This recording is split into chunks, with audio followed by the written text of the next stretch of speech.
Baik, selamat siang Bapak Ibu semua. Selamat berjumpa lagi dengan saya Trevino Pakasi.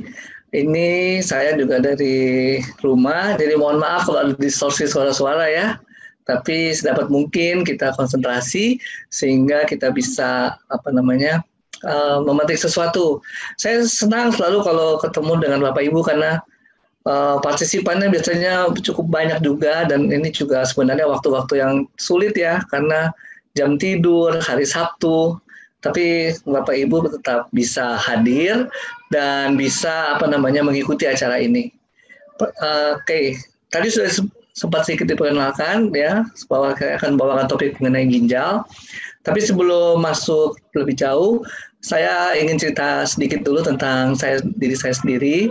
Jadi saya selain bekerja di AFC ini sebagai medical expert, saya juga sehari-hari berpraktek sebagai dokter praktek umum atau dokter keluarga dan mengajar juga di UI.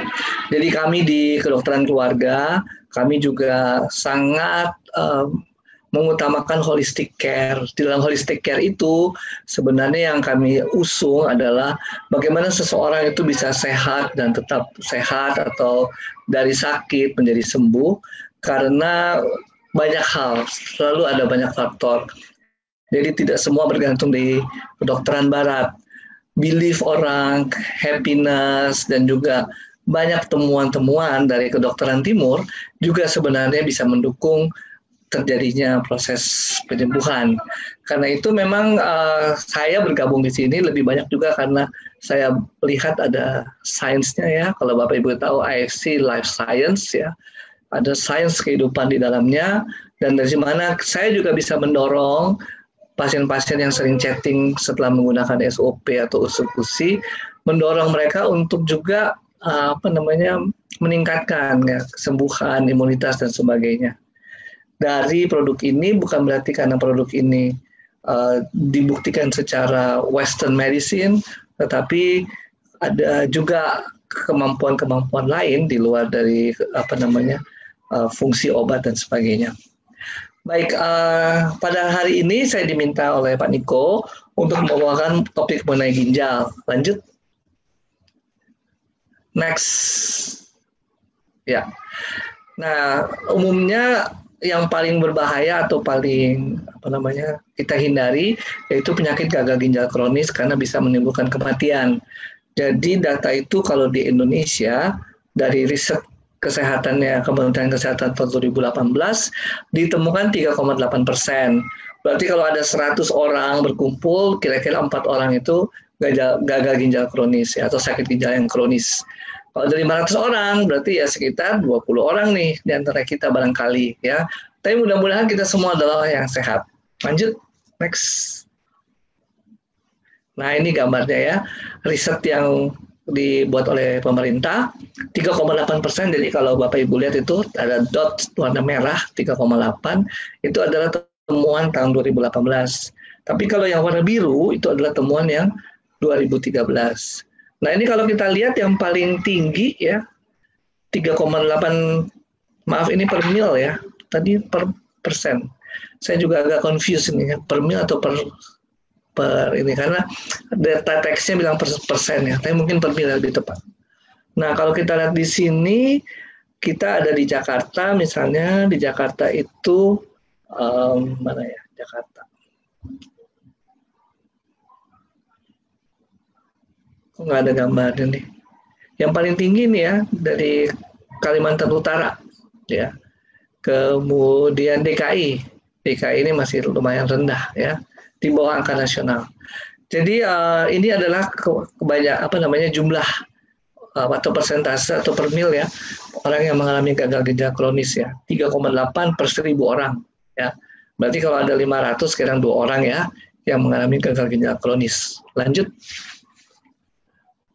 Nah ini dia, ini angka. Kalau yang ditanya ya pernah cuci darah apa tidak, ternyata dari responden itu ada 19,3% nih pernah cuci darah ya, yang berumur di atas 15 tahun, pernah didiagnosis gagal ginjal dan pernah cuci darah. Itu hampir 20% ya, seperlimanya, jadi cukup besar ya. Tapi juga mungkin terbatas orang itu mengerti sekali apa tidak ya. tentang menjawab, dan itu paling tinggi di DKI. Siapa mereka? Lanjut, next. Mereka ini kebanyakan berusia nih, Bapak Ibu lihat ya, bar yang paling tinggi 65 sampai 74 tahun. Lalu diikuti usia 55 sampai 64 tahun. Kemudian turun lagi 45 sampai 54 tahun. Jadi yang paling tinggi memang usia-usia lansia ini, 65 tahun ke atas. Tapi masih ada juga yang umur 15 sampai 24 tahun ternyata mengalami gagal ginjal ya, per mil nih ya, 1,33 per mil. Lalu antara laki dan perempuan lebih banyak laki-laki, kemudian antara kota sama desa tidak ada bedanya. Mungkin karena pajanannya ya, penyakit-penyakit banyak dialami oleh laki-laki dibandingkan dengan perempuan yang membuat ke masalah ginjal. Lanjut, next. Nah, kebanyakan ya ini ya, Anda lihat di sini antara yang belum pernah sekolah, tidak tamat ya SD atau tamat SD, itu justru yang paling banyak mengalami penyakit ginjal kronis ya. Lalu di tengah-tengah nih yang SMP SMA turun, kemudian yang perguruan tinggi ya, tamat perguruan tinggi. Tapi paling banyak mereka yang tidak sekolah nih ya, sampai tamat SD. Nah, ini mungkin berhubungan ya dengan karakteristik dari kelompok masyarakat yang pendidikannya kurang, kadang-kadang berhubungan juga dengan tingkat pendapatan ya, sehingga kemudian dampaknya ke pola makan, pola hidup dan sebagainya, sehingga mereka lebih beresiko. Jadi bayangkan ya, udah kurang penghasilan, kurang pendidikan, sakitnya sakit cuci darah, itu nggak enak banget ya. Kemudian ini juga bisa kita lihat di sini, paling banyak orang yang tidak bekerja, kemudian petani buruh ya, diikuti PNS ya, terus nelayan ya, turun ya. Dan ini mungkin juga berkaitan dengan, jadi tingkat pendidikan biasanya berkaitan dengan pekerjaan dan kemampuan finansial seseorang untuk melakukan macam-macam ya. Artinya kalau sakit ya bisa ditreatment sebelum menjadi parah, menunjuk gagal ginjal kronis. Next.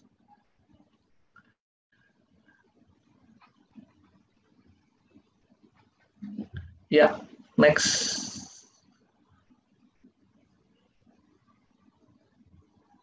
Oke, sebentar dok. Iya, jadi berikutnya ini sambil menunggu ya, saya bicara tentang ginjal. Jadi ginjal itu kita punya dua sepasang ya, bentuknya kayak kacang, ada di pinggang kita, di belakang. Gunanya apa sih? Pasti semua udah tahu bahwa gunanya untuk menyaring darah, ya, menyaring darah sehingga mengeluarkan zat-zat yang tidak dibutuhkan tubuh. Lalu keluar dalam bentuk urin. Jadi disebutnya sebagai organ ekskresi X untuk mengeluarkan ya, mengeluarkan apa-apa yang tidak dibutuhkan tubuh. Antara lain juga usus mengeluarkan apa-apa yang tidak dibutuhkan tubuh. Tapi ada juga yang penting dari peran ginjal. Jadi kalau Bapak Ibu pernah dengar vitamin D ya, vitamin D itu diubah menjadi vitamin D aktif, salah satunya karena fungsinya ginjal. Kemudian juga selain vitamin D, dia juga menyuruh sumsum tulang untuk membuat sel-sel darah merah. Nah, ini Bapak Ibu bisa lihat gambar di kanan bawah ini ya. Yang biru ini adalah pembuluh darah balik, vena, yang merah pembuluh arteri ya. Jadi ada dua buah pembuluh darah nih yang masuk ke ginjal kita kiri dan kanan. Lalu ada satu saluran yang menuju kandung kencing. Yang bundar di bawah itu namanya kandung kencing. Jadi udah darah masuk ya ke ginjal, disaring, kemudian hasil saringannya dibuang ke kandung kencing dan dikeluarkan oleh tubuh dalam bentuk urin. Apa sih yang dibuang ya? Bisa macam-macam, bisa ion, ya, mineral, yang kelebihan air pasti ya.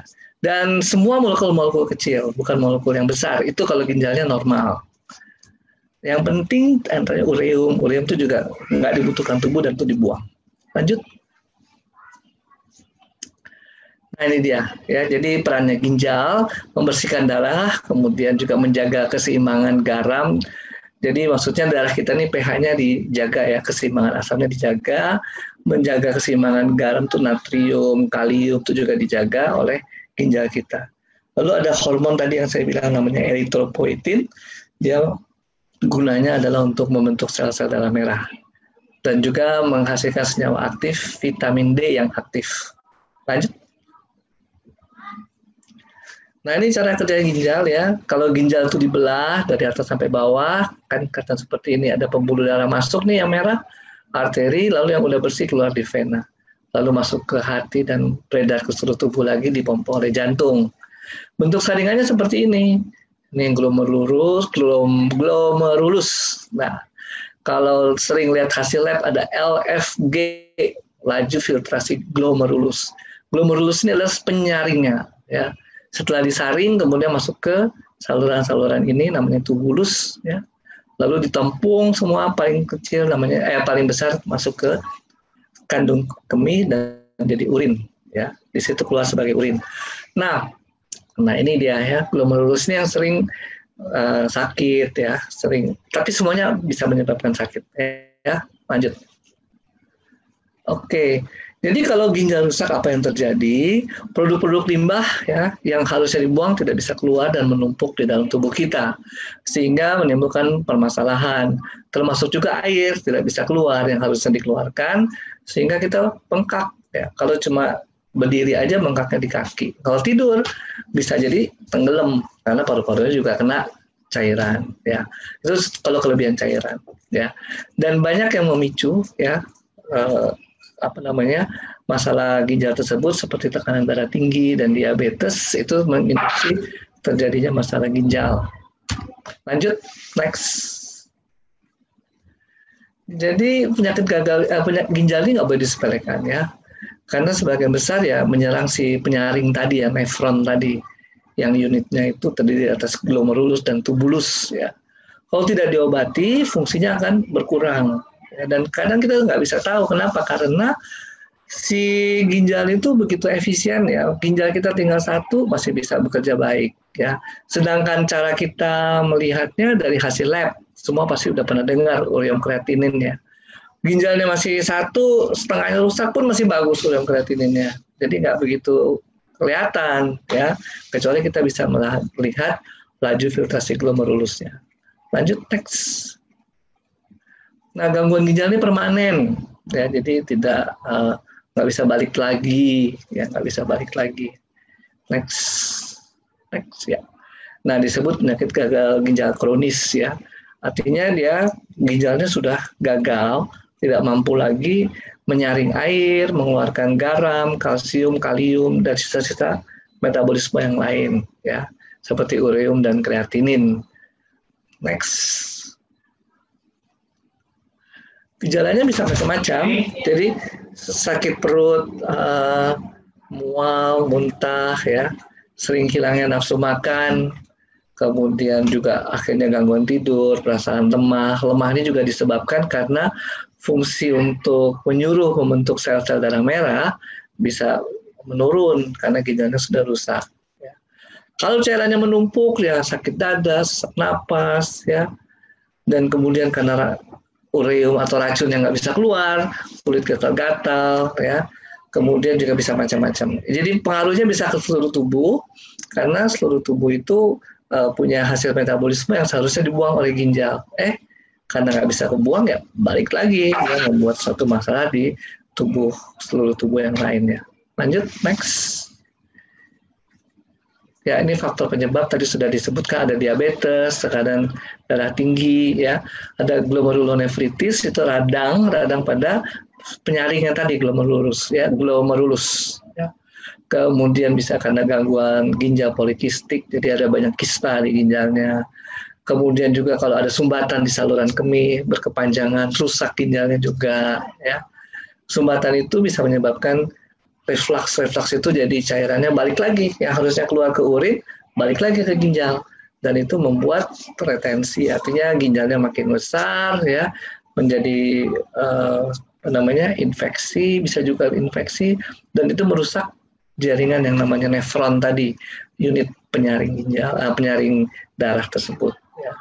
Juga penggunaan obat-obatan bisa merusak ginjal dan menjadi penyakit gagal ginjal kronis. Next. Nah, apa nih masalahnya kita sekarang, ya? Kita yang hadir sekarang, juga mungkin teman-teman Bapak Ibu di luar sana atau yang ada di Facebook, ya. Apakah kita termasuk kelompok yang berisiko untuk mengalami gagal ginjal kronis? Kalau memang kita di dalam kelompok itu, bagaimana kita bisa mencegahnya? Karena nggak enak, yakin ya nggak enak. Meskipun Bapak Ibu punya BPJS, kemudian hemodialisa itu dibayar oleh BPJS, tetap yang namanya hemodialisa nggak enak.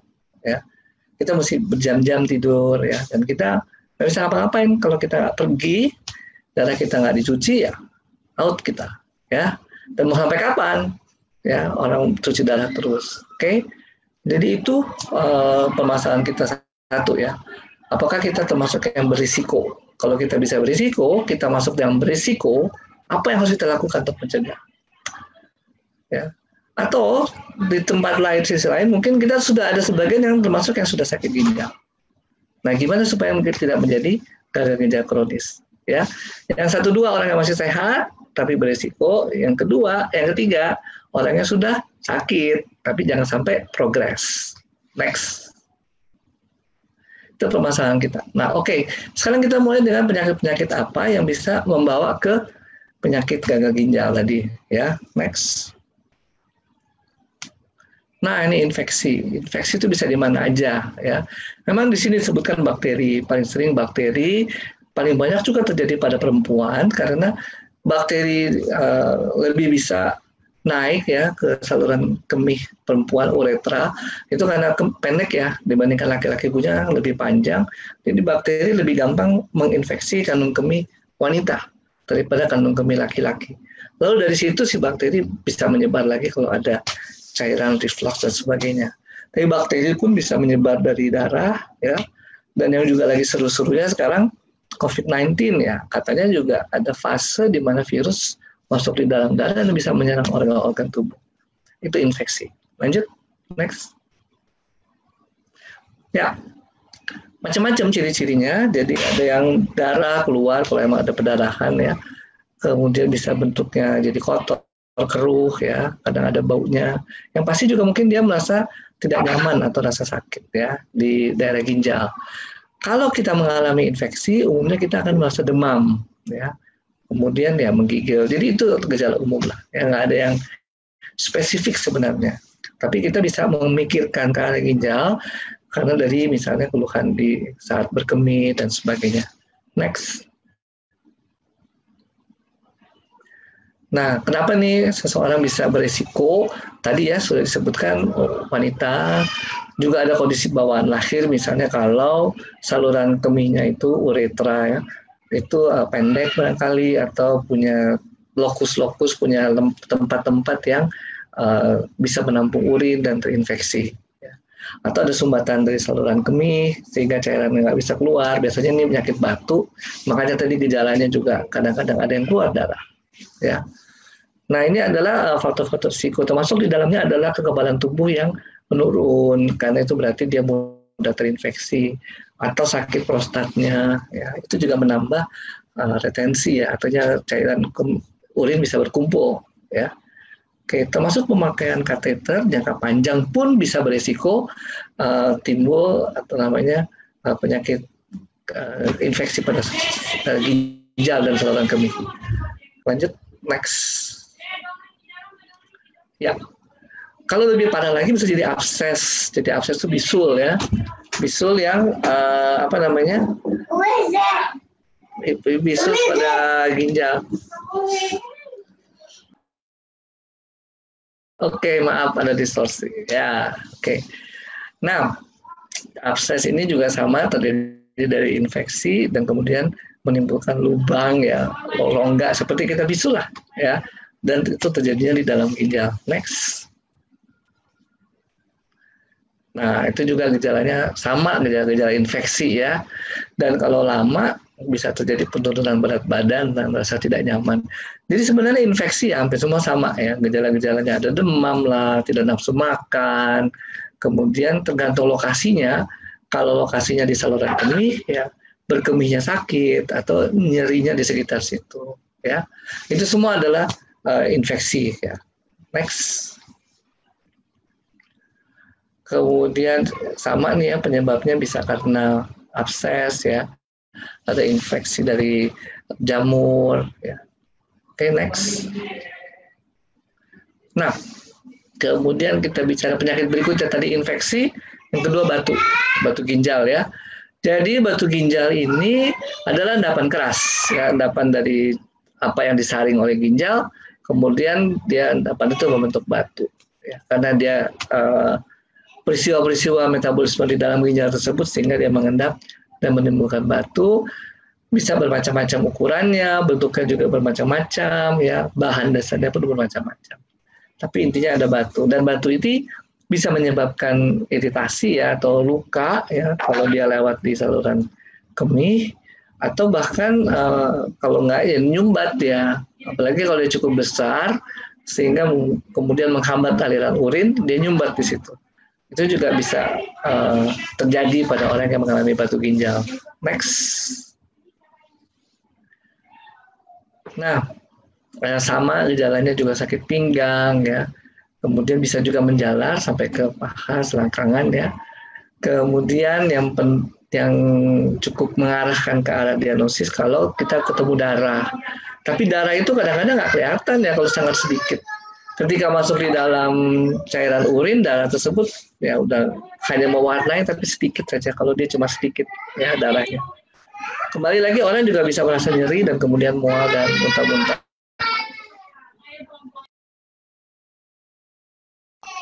Next. Ya, ini dia nih faktor risiko batu ginjal, ya. Misalkan kalsium, ya. Ada juga bawaan, ada kekurangan cairan, ya. Kemudian macam-macam lagi. Mohon maaf nih ada distorsi. Oke, next.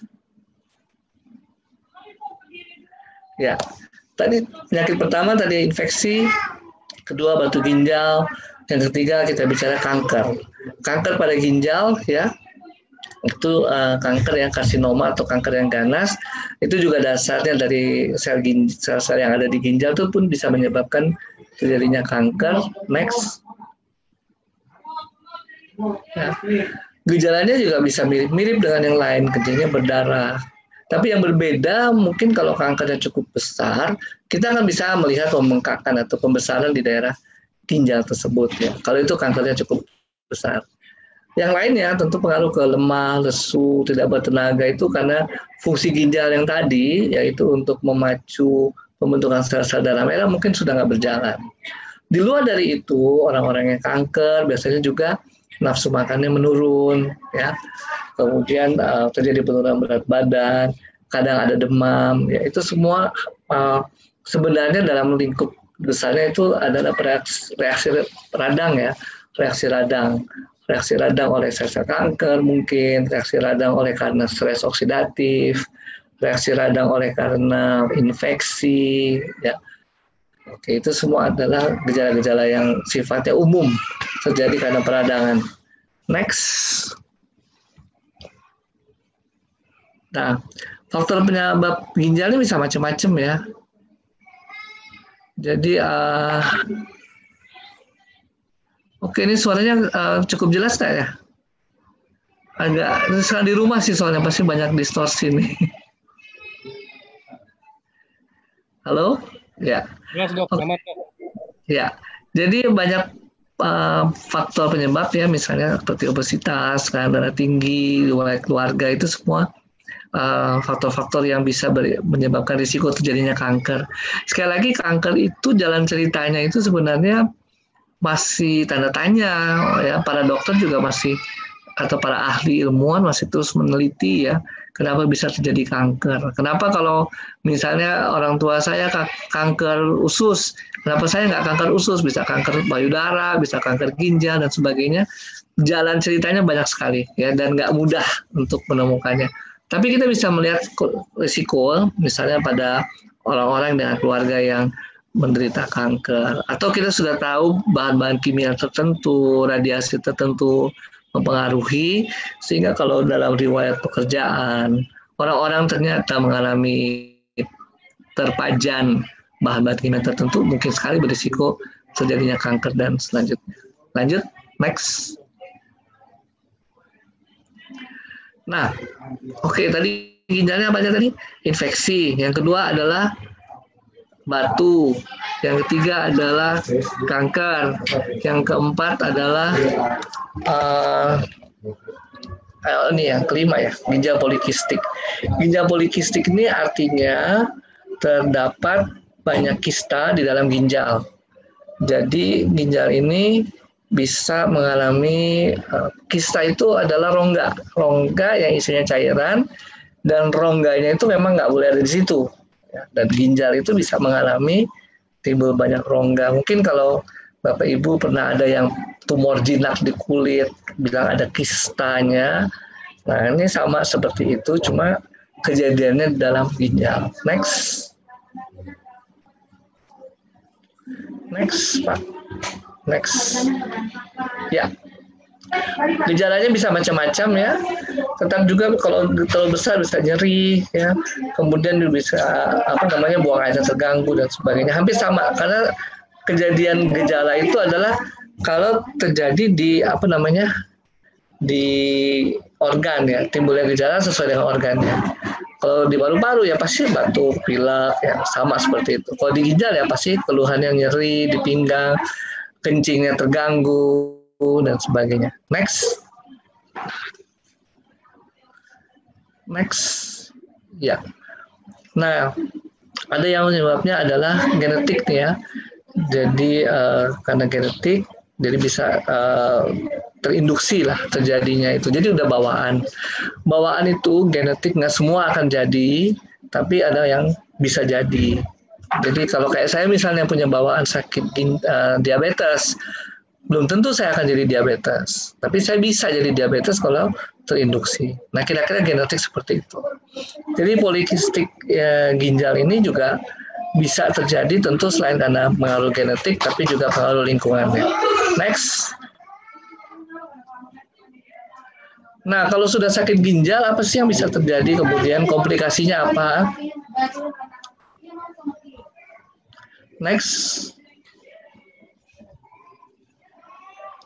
Nah, yang pertama ini uremia. Jadi tadi kita sudah membahas bahwa si ginjal ini fungsinya menyaring metabolisme ya, hasil-hasil dari pengelolaan tubuh yang tidak bermanfaat. Salah satunya adalah ureum. Jadi dibuang.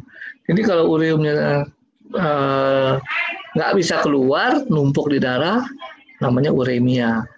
Nah, itu bisa menjadi racun ya kemana-mana karena ureum itu juga mempengaruhi saraf kita, susunan saraf kita. Orang bisa sampai penurunan kesadaran. Next. Ya, mulai dari yang ringan-ringan mungkin mual dan muntah, nggak nafsu makan, ya, akhirnya sampai kepada sakit kepala, ya, dan biasanya nih orang yang seperti ini memang fungsi ginjalnya sudah rusak sehingga cairan tidak bisa keluar. Dengan demikian dia juga mengalami keluhan-keluhan, misalnya karena penumpukan cairan di saluran nafas, ya. Dan kemudian dengan ureum sendiri yang mempengaruhi susunan saraf pusat kita, sehingga ada perubahan-perubahan kondisi mental dan sebagainya. Dan sampai penurunan kesadaran, bahkan bisa sampai koma dan terjadi kematian. Next. Nah, ini dia ya penyebab uremia, produksinya misalnya meningkat. Tapi kalau produksi meningkat, ginjalnya masih bagus, tentu dia harusnya bisa mengimbangi, ya. Jadi dia tidak akan terjadi uremia. Kita banyak protein, memang ureumnya juga tinggi, ya. Tapi sekali lagi, kalau fungsi ginjal masih bagus, tentu bisa diimbangi.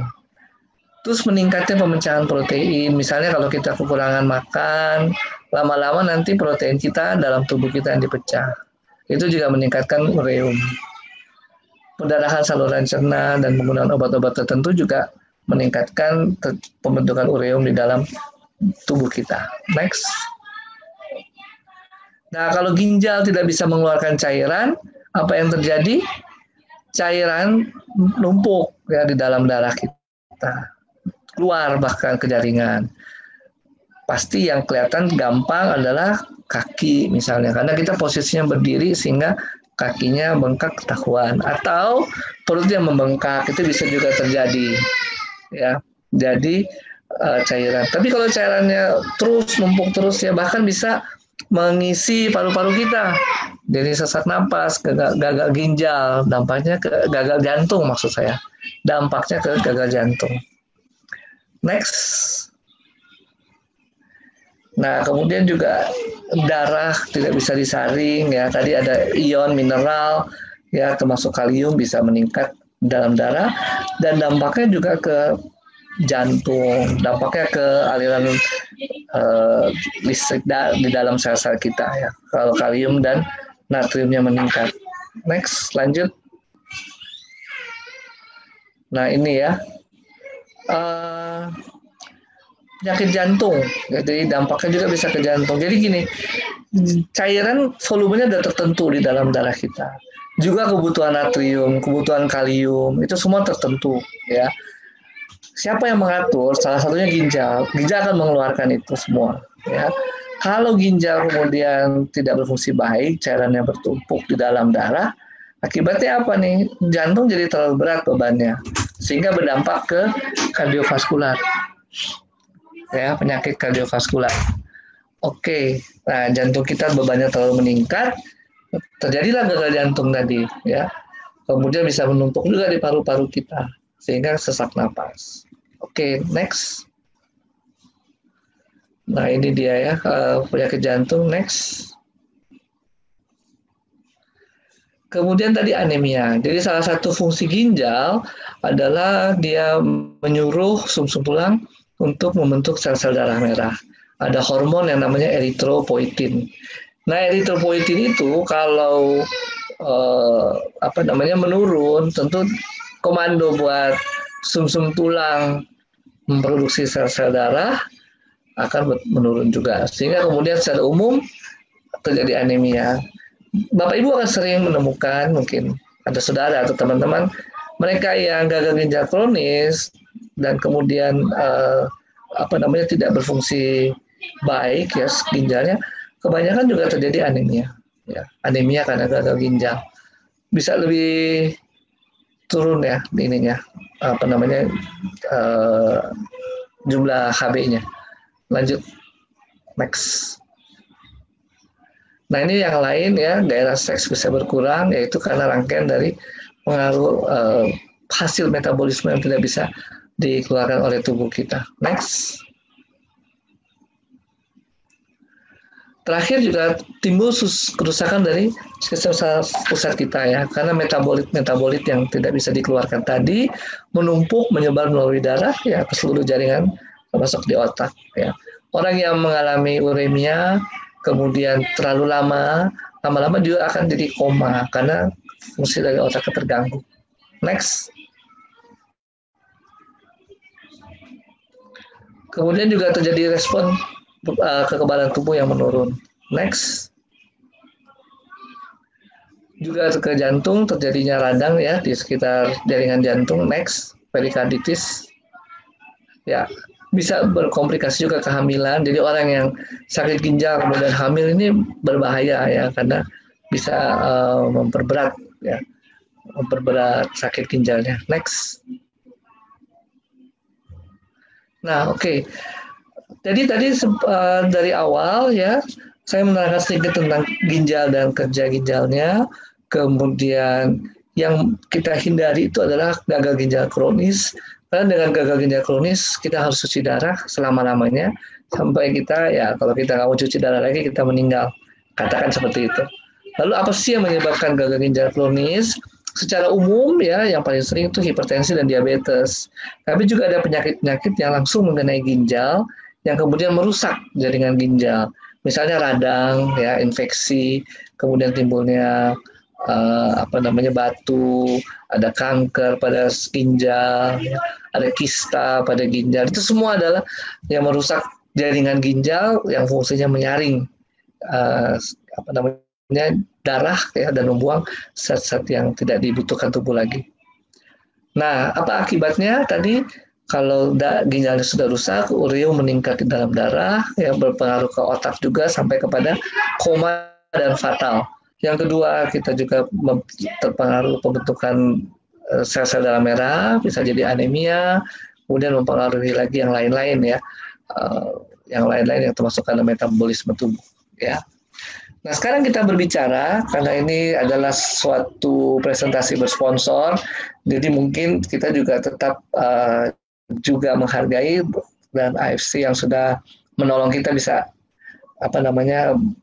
bertemu pada siang hari ini ya. Jadi kita sudah tahu bersama AFC Asayama Family Club ini mengeluarkan 2 produk ya, SOP 100 plus ya.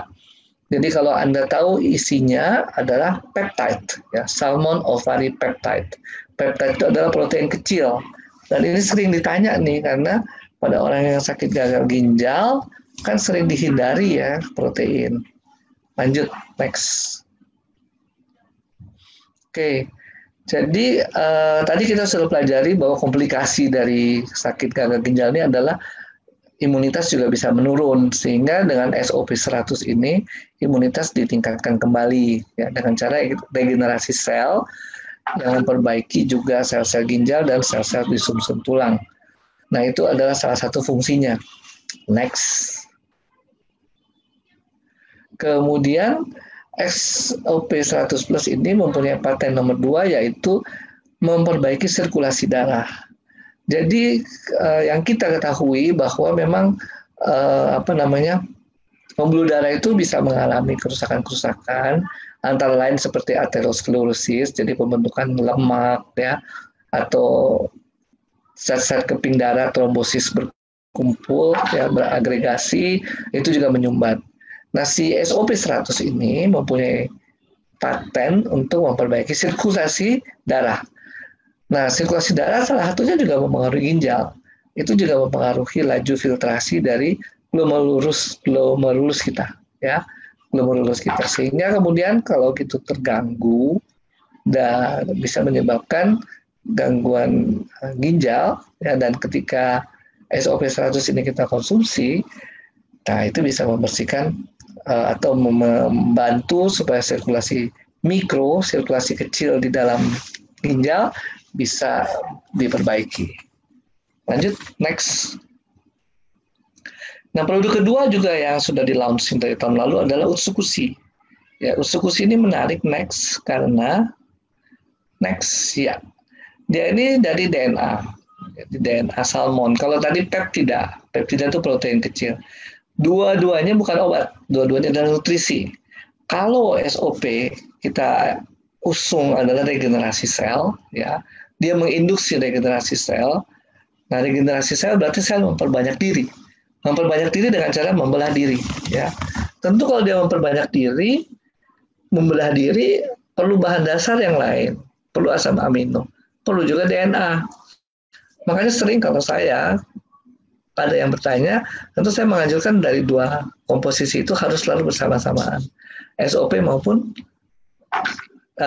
Utsukushi. Ya. Karena tidak mungkin kita bisa memaksa sel kita membelah diri tanpa kita menyediakan bahan bakunya. Ya. Dan Utsukushi ini selain salmon DNA, ada 11 ingredient aktif lainnya. Next. Nah, ini yang terkenal ya adalah fukoidan. Fukoidan dari tanaman atau dari tumbuhan yang namanya Takara kombu. Fukoidan itu adalah polisakarida. Polisakarida artinya gula-gula kecil yang berkumpul jadi besar. Ya. Karbohidrat itu adalah polisakarida. Jadi gula-gula kecil ya. Kalau kita lihat gula pasir itu gula kecil. Ya. Buah itu juga gula yang kecil, gula sederhana. Mereka bisa berkumpul jadi besar, namanya polisakarida. Salah satu polisakarida yang punya efek terapeutik, ya, meskipun kita nggak bilang obat, tapi punya efek membantu terapi, namanya fukoidan. Fukoidan itu banyak yang produksi, tumbuhan manapun banyak yang produksi, tapi yang diambil di sini adalah dari seaweed. Seaweed itu adalah ganggang, ya, rumput laut, yang disebut dengan nama Takara kombu. Hidupnya di Laut Utara Jepang, Laut Utara Hokkaido. Si Takara kombu ini, ya, kalau Bapak Ibu iseng aja browsing di tempatnya kedokteran, di jurnal-jurnal kedokteran, sudah banyak yang mengulas ya, efek-efeknya.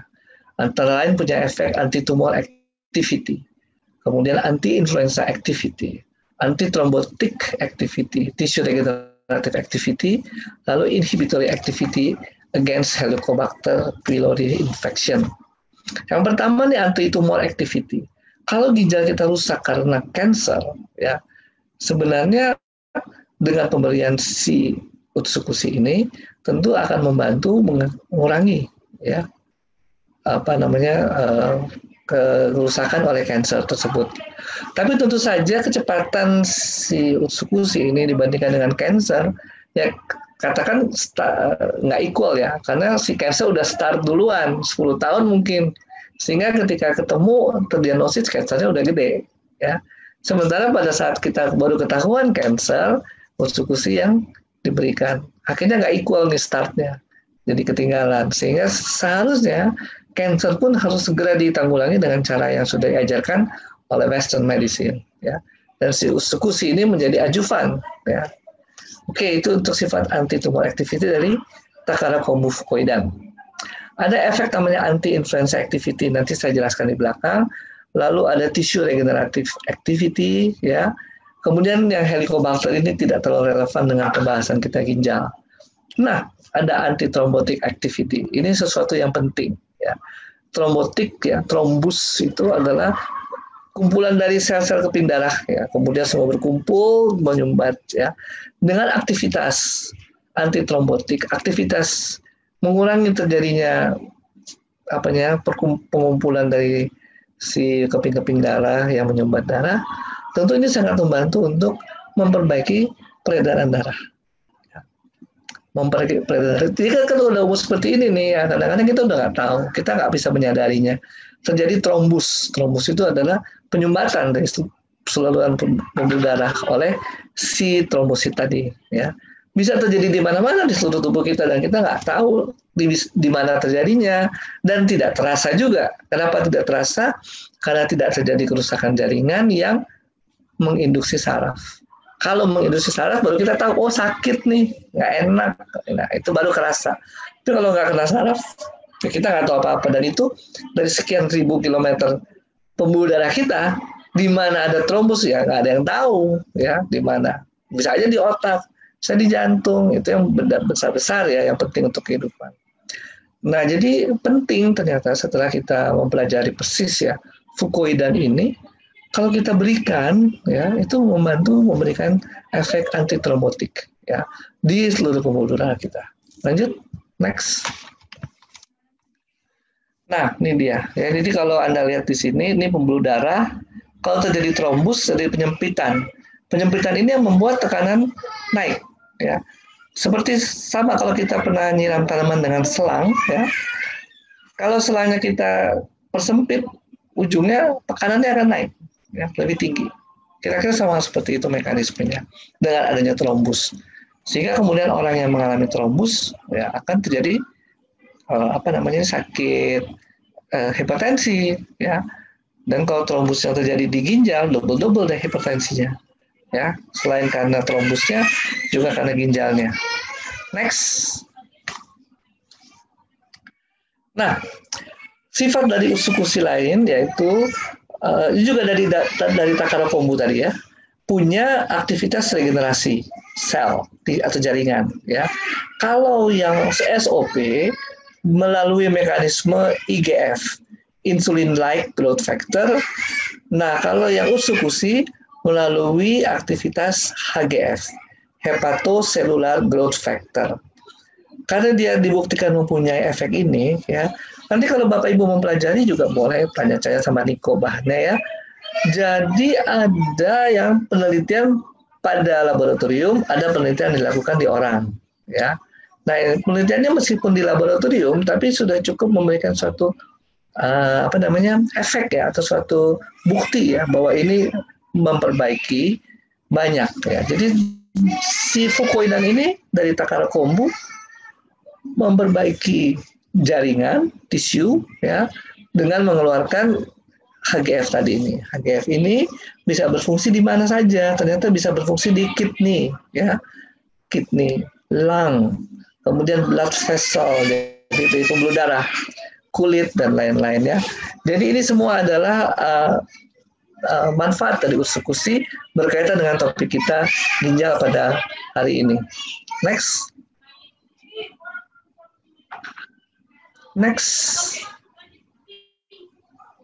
Ya, mundur ke belakang satu.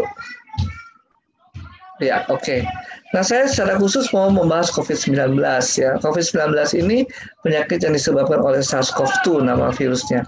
Ini sebenarnya juga kita masih belum tahu ya, virus ini terlalu banyak ya, apa namanya, publikasi yang dalam waktu sempit ini, dan ada yang sifatnya hanya laporan kasus, ada yang sifatnya penelitian, dan segitu banyak ya.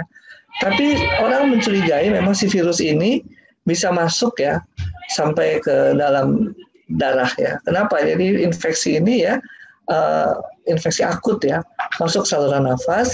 Kalau dia menebeng partikel polutan dengan ukuran kecil, kurang dari 2,5 meter, 2,5 mikron, dia langsung menyebar masuk ke dalam alveolus, tempat pertukaran udara kita. Jadi bukan hanya di di saluran nafas, tapi juga di tempat pertukaran oksigen.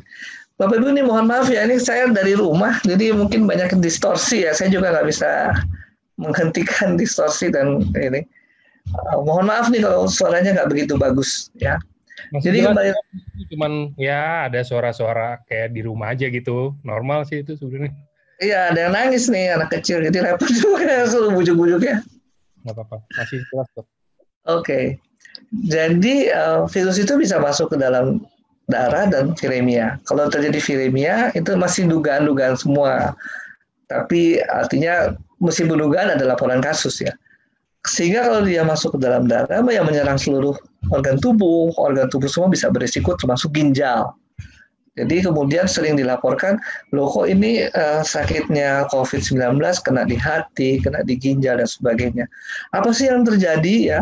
Di situ kadang kita juga melihat bahwa ginjal itu menjadi rusak karena terjadinya koagulasi. Itu banyak yang melaporkan seperti itu.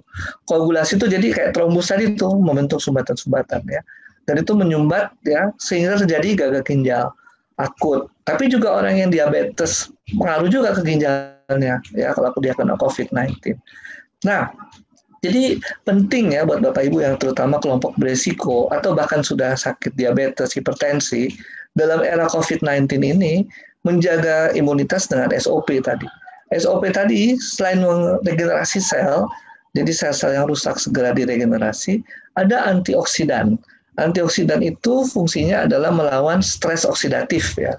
Stres oksidatif itu stres yang disebabkan karena ya ada peradangan, ada kerusakan jaringan ya, kerusakan yang kemudian menimbulkan rantai ya, rusaknya dari satu sel, terus dua sel, pokoknya jadi rangkaiannya jadi makin besar, stres oksidatif tersebut ya.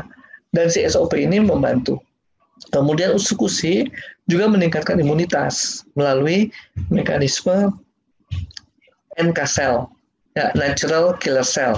NK cell ini bagian dari limfosit. Bapak Ibu nggak akan bisa ketemu di dalam pemeriksaan darah. Tapi kalau kita lihat dalam pemeriksaan darah, limfosit, nah limfosit itu teman-temannya adalah NK cell, limfosit T dan limfosit B. Dan usukusi di dalam penelitian membantu untuk meningkatkan imunitas dari mekanisme NK cell ini. Ya, tadi juga telah kita pelajari bahwa usukusi membantu meningkatkan regenerasi sel dari hepatocellular growth factor (HGF). Next. Ya. Nah, ini sering ditanya nih kalau udah sakit COVID-19 mau makan apa, mau minum apa, minum ini, minum itu, boleh apa enggak boleh apa enggak ya.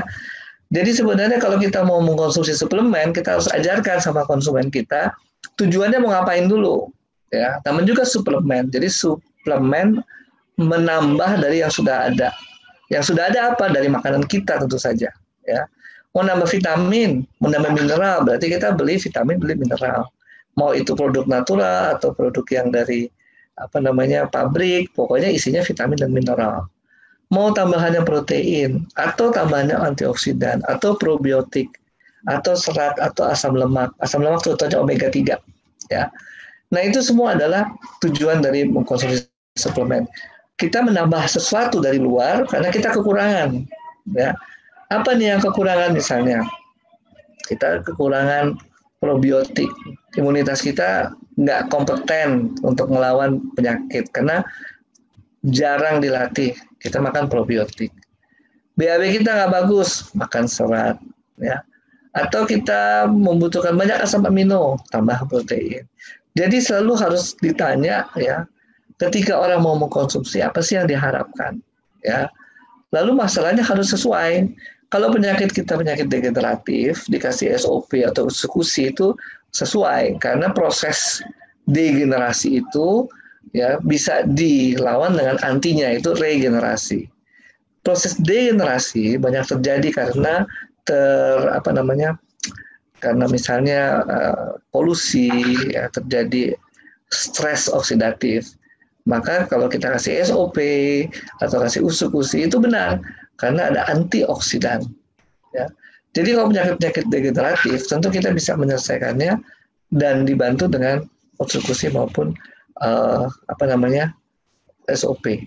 Tadi juga saya sempat singgung kondisi awal dari tiap orang berbeda-beda, nggak semua sama. Jadi kita harus yakin juga bahwa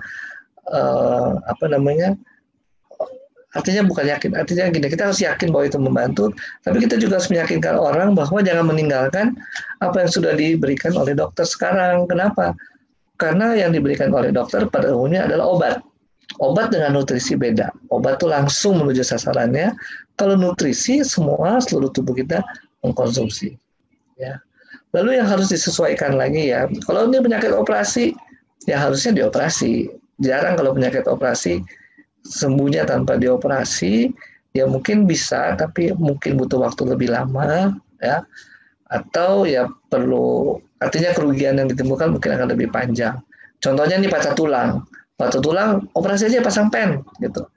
Kalau nggak dipasang pen, bisa juga, nyambung juga tulangnya, tapi lama. Atau jadi bengkok. Nah itu kemudian harus kita pelajari betul masalah yang dihadapi oleh konsumen kita apa. Ya. Kalau penyakitnya genetik udah pasti susah, karena seluruh tubuhnya ya memang sudah seperti itu cetakannya, ya, dan tidak akan mungkin bisa diselesaikan. Tapi yang bisa kita buat dengan SOP ataupun eksekusi adalah mengurangi progresnya, mengurangi dampak dari gangguan atau masalah genetik tersebut. Misalnya nih, ya, thalassemia itu penyakit genetik, sampai kapanpun nggak akan sembuh. Tapi kalau thalassemia itu menyebabkan anemia dan kemudian menyebabkan bagian tubuh tertentu kekurangan oksigen, terjadi kerusakan, terjadi stres oksidatif, SOP bisa membantu. Jadi Bapak Ibu ketika menawarkan ya produk ini juga harus pikirkan kira-kira mereka ini maunya apa. Konsumen kita apa sih yang mereka harapkan ya. Kalau bilang mau sembuh, sembuh itu apa sih? Ya, sembuh itu harus lebih detail lagi. Oke, itu mungkin sedikit tips ya. Kita harus menjawab kebutuhan orang. Jadi jangan sampai kita overclaim ya dan malah akhirnya merugikan sendiri. Next. Nah, ini yang kita harus capai bersama, health ya, kesehatan baik fisik, mental, spiritual dan sosial untuk hidup produktif ya. Bapak Ibu bisa lihat di gambar-gambar selalu kalau orang sehat itu gambarnya badannya juga slim ya, tubuh mukanya ceria ya, selalu pakai pakaian yang sport ya, sporty gitu ya. Jadi ciri-ciri khasnya apa sih? Orangnya happy, orangnya juga pasti sehat mentalnya ya, badannya juga sehat fisik dan kemudian orangnya aktif kelihatan seperti itu. Dan yang penting lagi adalah produktif dan sejahtera.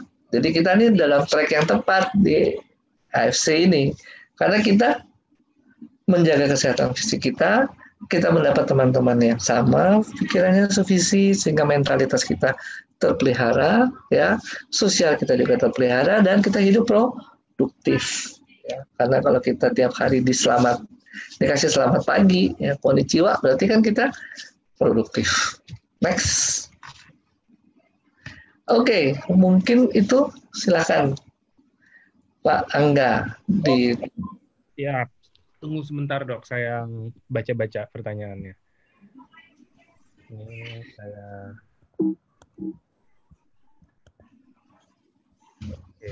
stop share dulu biar dokter mukanya kelihatan. Oke, mulai nih saya scroll pertanyaan. Ini dok, ada yang nanya awalnya itu ada yang punya kreatininnya tinggi, apa bisa tanpa cuci darah dan hanya konsumsi SOP aja? Kalau bisa, berapa banyak per harinya? Dan apakah ada efek samping? Minumnya itu kombinasi atau SOP aja? Oke, jadi kreatinin tinggi ini kan udah kerusakan ginjal atau bukan, itu juga ya mesti dilihat. Tapi pastinya sih ada kerusakan ginjal ya, karena kreatininnya tinggi. Harusnya kreatinin bisa dikendalikan juga oleh fungsi nefron tadi. Nah, apa namanya, penyebabnya apa dulu? Itu juga harus dikasih tahu. Tadi kan ada yang kita apa namanya bahas bersama-sama, penyakit dari apa namanya sistem tubuh, misalnya seperti hipertensi maupun diabetes atau penyakit yang lokal di ginjal. Itu harus dicari juga. Jadi jangan sampai itu neglected ya. Jadi katakan misalnya infeksi, ya mesti dikasih antibiotik karena itu menyelesaikan infeksi dengan antibiotik. Ya. Dan USU dan SOP fungsinya nutrisi, ya, jadi bukan antibiotik fungsinya. Jadi kalau sekarang pertanyaannya kreatinin tinggi, kemudian dikasih SOP sama USU, bisa, ya. Tapi ada tapinya, apa yang penyebabnya itu dicari juga. Jangan kita kemudian hanya mengandalkan itu. Dalam arti begini, jadi kita akan memperbaiki jaringan dengan pemberian kedua produk SOP dan USU ini, ya. Dengan perbaikan jaringan itu tentu ginjal fungsi nefronnya akan lebih baik, ya, sehingga kreatinnya turun. Nah, hanya kita perlu waktu nih, nggak akan secepat itu kita konsumsi langsung baik ginjalnya. Ada waktu tuh, ya. Makanya harus ketahui juga apa penyakit dasarnya dan treatment apa yang diberikan pada si orang ini. Oke, lanjut. Lanjut. Ini ada yang nanya, kalau sakit pinggang, tapi pas dicek darah, hasilnya kolesterol dan asam urat, trigliserida dan SGPT-nya tinggi. Apa bisa ini mengarah ke ginjal, dok? Gimana kira-kira cara mencegahnya kalau emang beneran ke ginjal? Iya, secara ini mungkin ya, secara teoritis kita bisa bilang mengarah ke ginjal kalau terjadi penyumbatan pembuluh darah ya, aterosklerosis, karena produk-produk tadi ya, lemak tadi yang tinggi. Dan aterosklerosis itu kan bisa terjadi di semua pembuluh darah kita dimanapun juga, termasuk yang menuju ke ginjal. Kalau itu yang terjadi di situ, tentu terjadi kelainan ginjal. Kemudian gimana mencegahnya gitu ya pertanyaannya? Gimana mencegahnya? Kalau saya akan sarankan minum SOP aja dan USU ya. Sebelum kita tahu, mendingan kita minum aja terus ya, dan rutin. Artinya bukan mesti minum yang bagaimana, tapi dianjurkan sehari 2 kali, lanjut ikuti aja, karena itu yang membantu kita untuk memperbaiki peredaran darah kita, bisa memperbaiki imunitas kita dari pemberian SOP dan USU. Next, lanjut Pak. Nextnya, nih, yang dok mau tanya, kalau udah pernah transplantasi ginjal, apakah diperbolehkan minum SOP dan USU-KUSI atau hanya salah satunya? Kira-kira berapa banyak? Dan transplant itu boleh berapa lama start konsumsi setelah proses transplantasi itu, dok? Oke, transplantasinya ini baru apa sudah lama nih ya, dan dikasih obat apa nih? Jadi isu utama sih dari transplantasi itu adalah reject ya, reject dari tubuh kita menolak karena menganggap ini benda asing. Dan itu bisa terjadi kalau memang apa namanya sistem imunitas kita memang bagus ya, kompeten ya, sehingga mungkin menimbulkan kekhawatiran seandainya kita minum produk-produk AFC ini akan menyebabkan imunitasnya jadi kompeten sehingga bisa melawan benda asing ini ya. Pada dasarnya sih ketika ginjal baru dimasukkan ke dalam tubuh kita, dokter pasti sudah menyesuaikan sesuai mungkin ya antara ginjal yang akan ditanamkan dengan diri kita sendiri. Tujuannya supaya sel imun tubuh kita nggak menganggap ini sebagai benda asing ya. Nah kemudian biasanya akan dikasih obat-obatan untuk menekan sistem imunitas kita ya, sehingga kemudian ya mungkin ada apa namanya efek-efek samping dari penekanan sistem imunitas tersebut. Tapi yang juga kita lihat kalau kita memberikan SOP atau memberikan apa namanya USU-KUSI ya, yang lebih direct ya meningkatkan imunitas tubuh kita sebenarnya adalah USU-KUSI. Tapi juga sebenarnya bukan untuk membuat antibodi yang mereject virus, bakteri maupun benda asing. Ya, jadi maupun ginjal. Jadi si utsikusi ini lebih meningkatkan jumlah leukosit kalau terlalu rendah. Kemudian dia juga tadi ya ada efek antitrombosit dan sebagainya. Tapi kalau orang khawatir, ya saya sih akan sarankan SOP aja dulu. Karena SOP jelas meregenerasi sel. Jadi biar sel-sel tersebut terregenerasi dengan baik, sehingga kemudian juga tubuh mulai mengenal ginjal barunya. Di sisi yang lain, utsikusi stop dulu karena dia meningkatkan imunitas tubuh. Takutnya nanti orang belum yakin terus minum, padahal ada kondisi-kondisi lain yang mempengaruhi. Nah itu kondisi-kondisi lain itu kan kita nggak screening. Dalam pertanyaan ini kita nggak tahu apa ada kondisi lainnya itu. Nah itu yang kemudian salah kaprah malah jadi merugikan. Gitu ya Pak Angga ya? Oke, ya. Oke, ada lagi dok, saya pasien HD yang sudah jalan 4 tahun dan saat ini tidak keluar air seni. Apa dengan konsumsi SOP 100 plus dapat menormalkan URCR serta lepas dari HD dengan konsumsi SOP?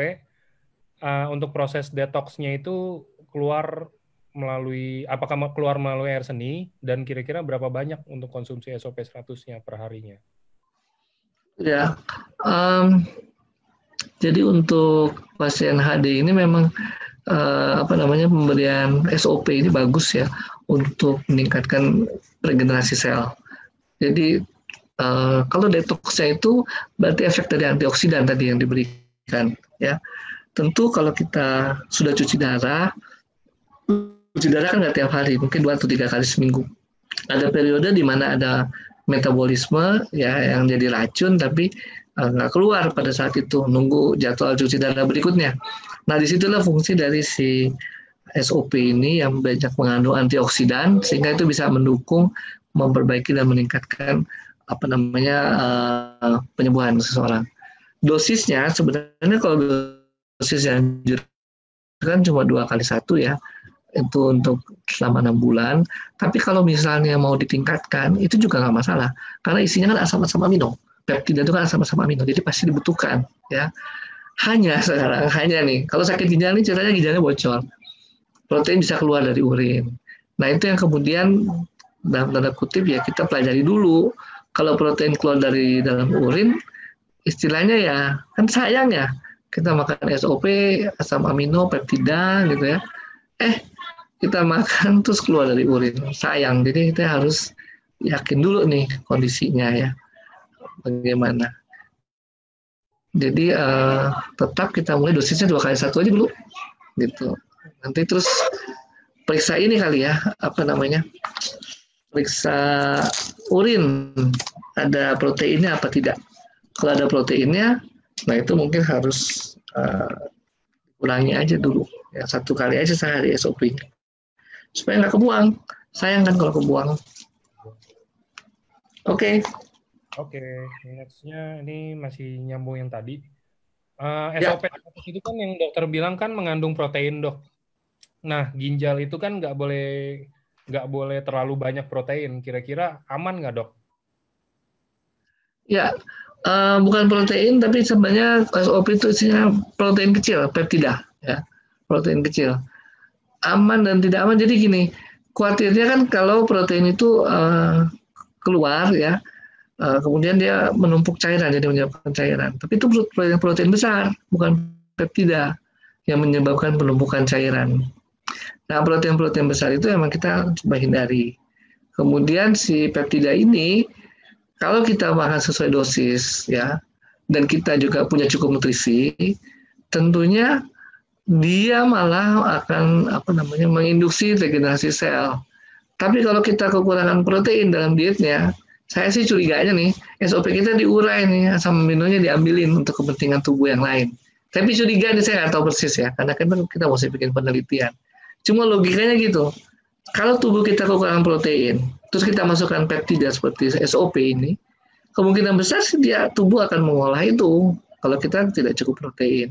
Makanya saya selalu anjurkan setiap kali kita makan SOP ini ya di gizinya harus diatur, bukan apa-apa ya, supaya fungsi itu optimal, ya, nggak kurang, ya. Mungkin itu ya yang bisa saya sampaikan. Oke, oke. Ini ada lagi yang tanya, kalau sedang konsumsi obat ginjal, kira-kira konsumsi SOP-nya itu gimana? Mungkin setelah atau sebelumnya, Dok? Obatnya apa yang ada ya, nggak disebut ya. Nggak disebut. Oke, secara umum aja saya jawab ya. Kalau kita mau konsumsi obat, saya sendiri sering menganjurkan dikasih jarak setengah jam lah, ya. Tapi kalau misalnya mau pun sudah makan, ya baru kita minum SOP atau usul itu juga baik ya. Tapi bukan direct ya, artinya mungkin kita tunggu istilahnya pengosongan lambung ya, 2-3 jam kemudian. Nah itu baru kita bisa jawab kira-kira apa yang harus diberikan. Oke. Nah, terus oh iya, ini pertanyaan tadi lagi barengan. Apakah dengan orang yang sakit ginjal sekaligus kena diabetes cukup konsumsi SOP aja atau lebih baik kombinasi, Dok? Orang yang ginjal karena diabetes gitu ya, kayaknya ya. Kalau dia bilangnya sekaligus diabetes, ya mungkin karena ginjal kali ya jadi diabetes.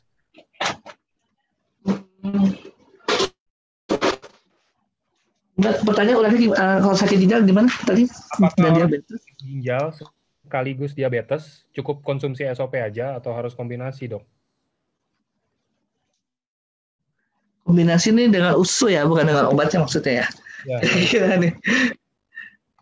Jadi kalau dengan obatnya tetap harus ya. Itu udah nggak usah ditawar-tawar lagi ya. Karena kenapa? Karena kejadian dia diabetesnya itu pasti udah lebih lama daripada mengkonsumsi SOP. Jadi lebih baik tetap diminum juga. Kalau kombinasi dengan USU, tadi USU juga ada sifat regenerasi sel yang juga bagus untuk ginjal. Nah itu juga menjadikan alasan ya buat kita, apakah kita perlu ya perlulah ya dikombinasi. Yang lain lagi orang diabetes itu kan rentan dengan infeksi. Sehingga dengan pemberian USU ini imunitasnya lebih kompeten lah, diharapkan seperti itu ya. NK selnya lebih jago ya untuk bisa berfungsi dengan seoptimal mungkin. Next. Oke.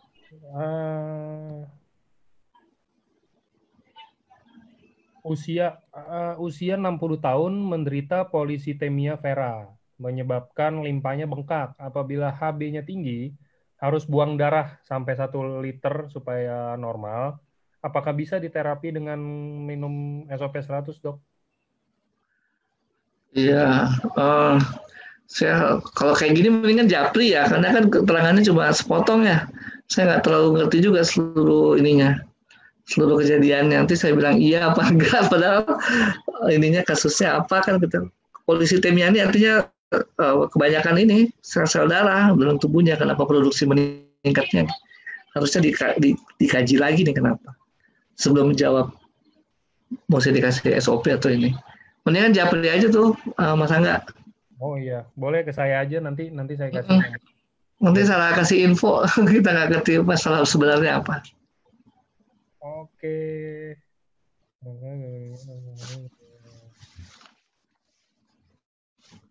Kalau untuk batu empedu bisa terbantu nggak, Dok? Batu empedu, sebenarnya udah beda nih dengan batu ginjal ya. Oke, kayaknya pernah dibahas ya kapan ya. Jadi kita mengadakan SOP itu untuk perbaikan jaringan ya, kerusakannya. Tetap namanya pengobatan operasi harus operasi. Gitu. Tapi sisanya karena pengaruh dari operasi tersebut perlu perbaikan jaringan. Nah, SOP itu bisa membantu. Oke. Mau nanya, untuk sindrom nefrotik dengan konsumsi obat kortikosteroid berkepanjangan, apa bisa sembuh dengan konsumsi SOP 100? Ya, sembuh ini jawab pertanyaan tricky ya. Harus diperjelas lagi namanya sembuh ini apa. Japri aja lah ya. Gitu. Tetap kita kembali ke fungsinya, regenerasi sel dan meningkatkan imunitas ya untuk usus-usus. juga ada antioksidan di dalam produk-produk tersebut. Japri aja nanti Mas Angga ya, kalau yang ini. Oke. Oke. Bisa ada batu ginjal. Ini batu ginjal. Oh nih, apakah SOP atau Utsukushi bisa membantu orang yang sudah piansui? Piansui itu semacam kayak apa ya? Mati rasa atau mati suri gitu, setengah badan, kayak semacam stroke gitu, Dok. Sekitar 3-4 tahun. Penyebabnya diabetes dan pecahnya pembuluh darah di otak. Oh, stroke berarti ya? Kelumpuhan ya? Kelumpuhan setengah badan. Iya, oke. Jadi sekarang ini orang juga sudah mulai berkembang ya pemikiran dalam dunia kedokteran. Kalau dulu dibilang stroke, kemudian kerusakan saraf itu tidak bisa diperbaiki, tapi sekarang ada istilah namanya neuroplastisitas. Jadi sel-sel saraf itu bisa menyembuhkan juga ya, bisa memperbaiki dirinya juga ya. Hanya takes time pastinya ya. Saya kasih ilustrasi seperti ini. Jadi satu saraf itu kan kabel listrik ya untuk berkomunikasi. Antara satu saraf dengan satu saraf lain berkomunikasi dengan cabang-cabangnya yang seperti cabang pohon itu. Kalau Anda lihat pohon dengan cabang-cabangnya seperti itu kira-kira gambaran sel saraf. Satu saraf itu berkomunikasi dengan 40.000 cabang pohon dan bercabang lagi seperti itu. Sehingga kalau dia harus membelah sel dan membuat kopinya, tentu akan lebih susah dibandingkan sel lemak misalnya.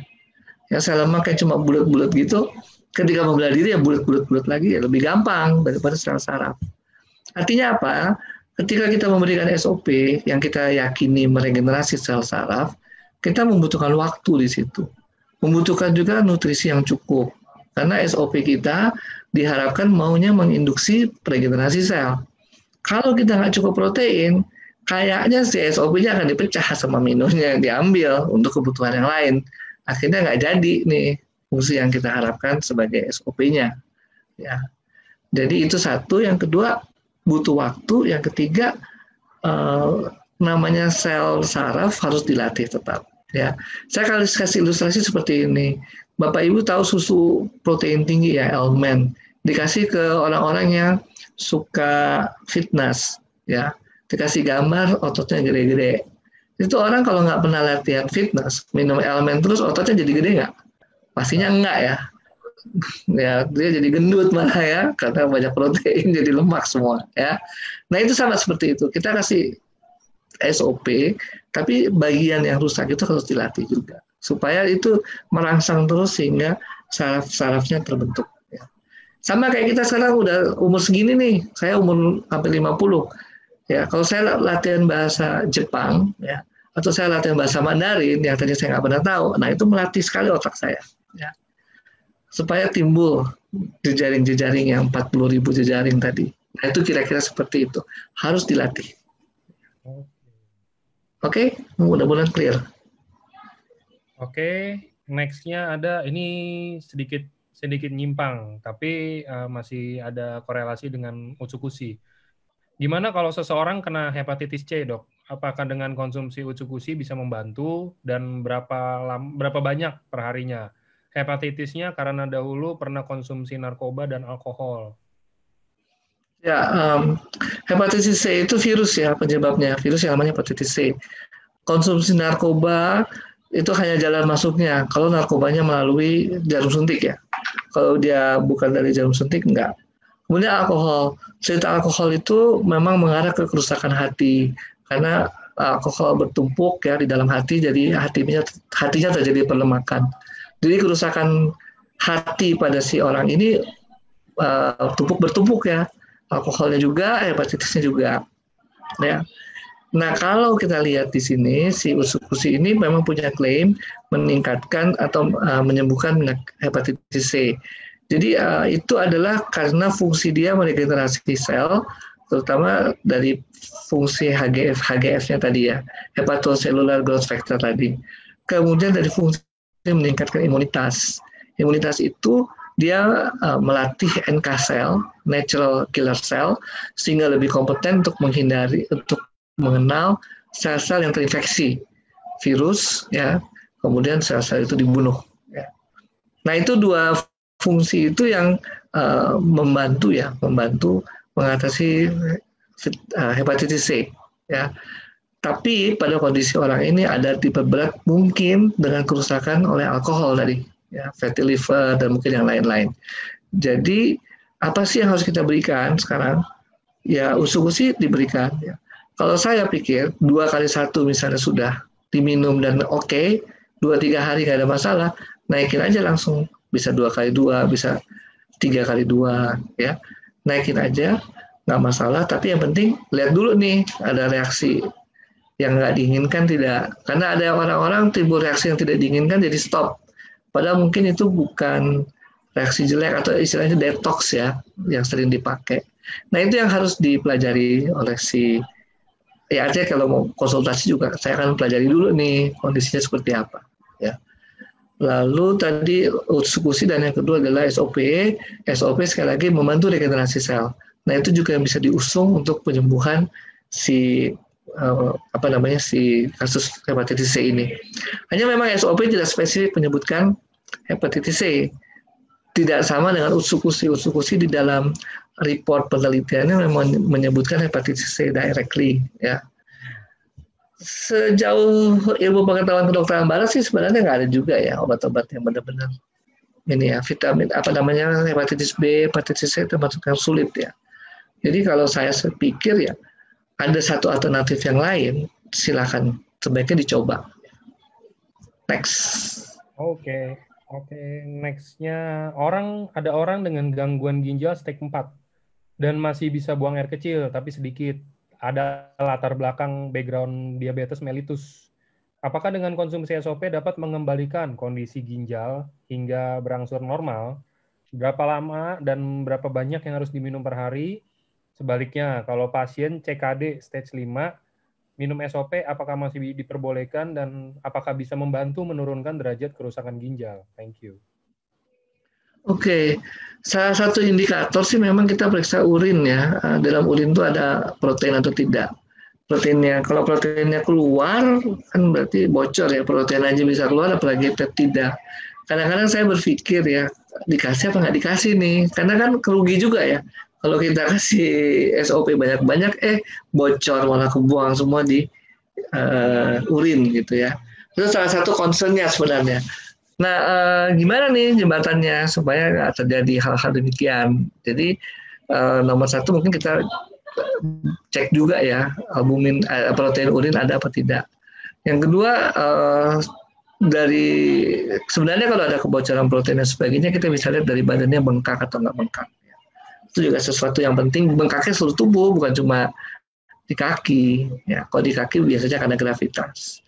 Oke. Lalu cara pemberiannya tadi makanya karena ini sesuatu yang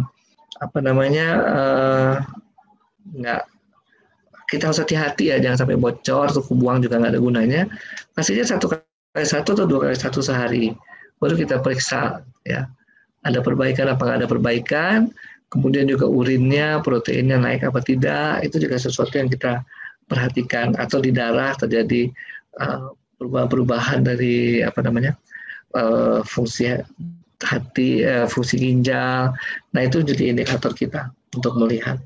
Lalu kalau memang tidak ada permasalahan di situ, dosis bisa dinaikkan dan orang nggak ada keluhan, silahkan dinaikkan. Jadi itu bukan sesuatu yang seperti obat. Kalau udah dosisnya sekian nggak boleh berubah lagi.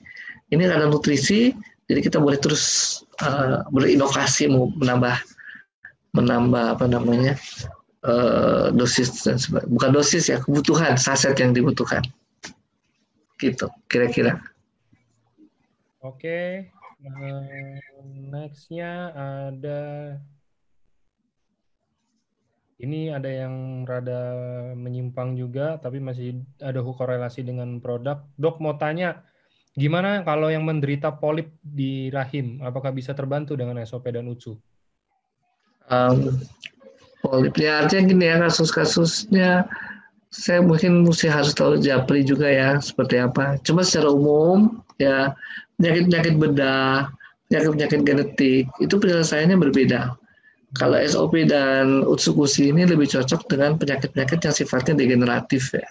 proses karena aging, penuaan, ada stres oksidatif. Nah itu lebih cocok dengan produk-produk ini. Jadi kalau produknya bedah, ya ada bagusnya barangkali, tapi pengobatan utamanya pasti bedah. Itu hanya untuk, artinya kalau secara sudah dibedah itu kan stresnya banyak ya. Tubuh kita mengalami banyak stres. Nah itu diselesaikannya dengan SOP maupun usukusi. Oke. Oke, nextnya ada lagi. Dok, anak saya didiagnosa sakit anemia aplastik. Terakhir sebelum pandemi, HB telah normal, tetapi trombosit masih rendah. Selama ini cuma minum SOP aja 2x2. Yang saya tanyakan apakah perlu ditambah UTSU? Karena selama ini setelah didiagnosa, anak saya nggak pernah minum obat apapun, hanya konsumsi SOP aja. Terima kasih, Dok. Oke, itu mesti konsultasi lagi ke dokter anaknya ya, apa yang harus diberikan, apakah memang cukup dengan konsumsi nutrisi saja ya. Kalau cukup dengan nutrisi saja ya pemberian SOP dan usukusi bisa dilanjutkan ya. SOP sih sebenarnya kalau saya pikir yang lebih lebih penting dalam konteks ini ya. Tapi bukan berarti usukusi enggak, karena juga dengan produksi yang relatif sedikit aplastik itu nggak terbukti, darah itu nggak terbentuk ya. Jadi kenapa pemberian usukusi juga bisa bermanfaat, karena dengan produksi yang ada ya, katakan seperti itu, si sel-sel darah putih ini, si sel-sel imun kita dilatih oleh probiotik yang terdapat di usukusi. Mungkin ya nggak usah banyak-banyak usukusi, mungkin sekali sehari aja ya. Karena memang semuanya juga akan bermain di usus ya. Probiotiknya bermain di usus, kemudian sel-sel dari sum tulang yang mau dilatih juga akan dilatih di sana. Gitu kira-kira, mudah-mudahan cocok jawabannya. Oke, ini saya cuma mau pesan satu buat teman-teman. Ini kan banyak nih pertanyaan yang sama-sama, maksudnya yang tadi udah kira-kira dijawab sama Dr. Revino, sama mungkin udah ada yang beberapa yang nanya juga di awal-awalnya. Mungkin saya nggak bisa bacain ya, karena maksudnya kan nggak enak juga nih Dr. Revino nanti jawabin pertanyaan yang sama berkali-kali gitu kan, karena maksudnya Anda baru masuk. Kalau mau nanti setelah ini ada rekamannya bisa dilihat lagi ulang. Oke, next-nya ada. Oke, Dok mau nanya pencerahan. Kalau ginjal divonis Kalau ginjal mengecil sebelah dan kata dokter udah nggak berfungsi, mohon pencerahannya. Apakah konsumsi SOP ataukah UTSU atau dua-duanya? Thank you, Dok. Oke, kasusnya mungkin mesti dipelajari lagi lebih dalam ya, untuk supaya juga semua punya pengertian yang sama, mengecil sebelah dan dampaknya seperti apa. Suppose katakan seperti yang tadi dibicarakan bahwa sudah nggak berfungsi sama sekali. Kenapa kita tetap perlu SOP dan usukusi? Itu kembali ke pertanyaan dalam slide saya. Kita dalam posisi yang mana nih? Berisiko dan kemudian kita cegah supaya nggak sakit, atau kita sudah sakit tapi nggak mau progres ya. Dalam posisi ini, orang yang dengan cuma ginjalnya tinggal satu ya, ginjal yang satu udah rusak ya udah, kita udah nggak bisa ngapa-ngapain. Tapi dia dalam posisi yang berisiko nih ya, berisiko ini dia harus cegah dong supaya nggak terjadi kerusakan, karena bisa jadi gagal ginjal. Dan dia harus minum dua-duanya sekarang, SOP maupun usukusi. Kenapa? Kan dua-duanya berfungsi di dalam mempertahankan si ginjal ini. Ya satu kali satu sehari aja masing-masing satu. Kalau terasa memberatkan, satu hari satu SOP dan satu usukusi. Tiap hari terus-menerus. Karena itu yang kita harapkan nanti efek antibiotiknya, efek probiotiknya tadi ya, itu bisa membantu dan efek regenerasi sel.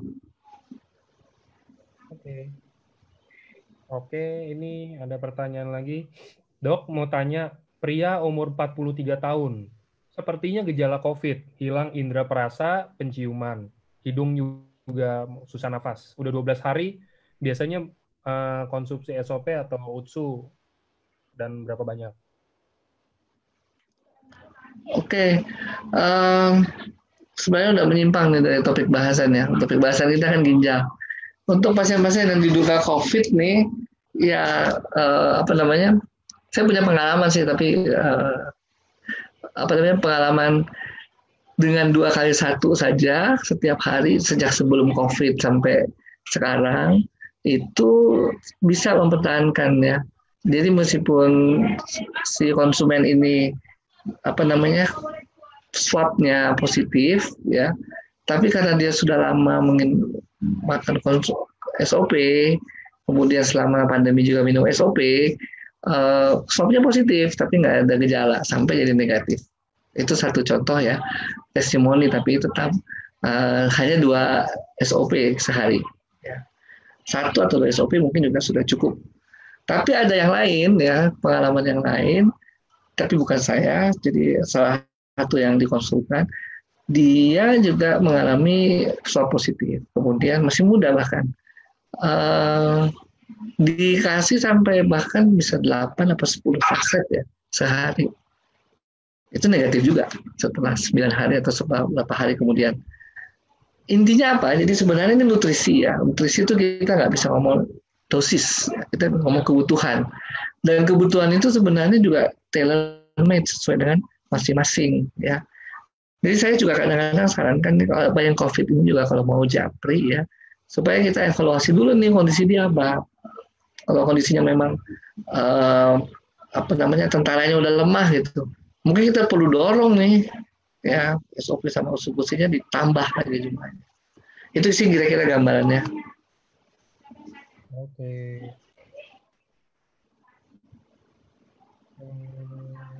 Nih ada yang tanya lagi.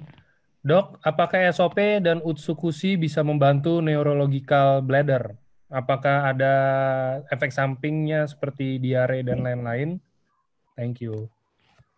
Ya, tadi ya sama dengan ide stroke tadi ya. Jadi itu semua bisa saraf kita itu punya fungsi plastisitas dan itu bisa dilatih. Jadi kalau ditanya bisa berfungsi, bisa membantu, tetap perlu waktu, perlu dosis, atau perlu lama ya. Jadi bukan cuma sesuatu yang instan dan selalu kita latih. Terus pertanyaan tadi apa yang kedua? Apakah ada efek samping?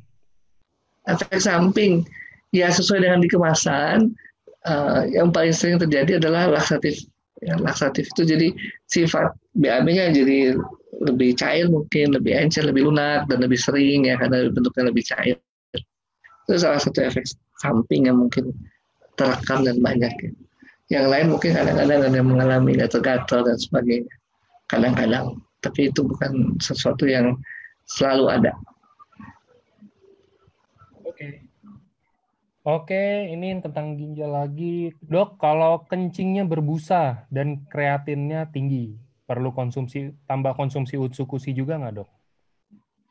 Kencing berbusa ini ada hasil urinarisisnya nggak nih? Kalau ada hasil pemeriksaan urinnya, kita bisa lebih jelas ada apa sih sebenarnya. Terus perlu tambahan, prinsipnya tadi ya, dengan dosis yang awal dianjurkan 2x1, oke, nggak ada permasalahan, dinaikkan aja. Ya, pasti ada sesuatu kenapa kencingnya jadi seperti ini. Mungkin infeksi kali ya. Coba dicek lagi.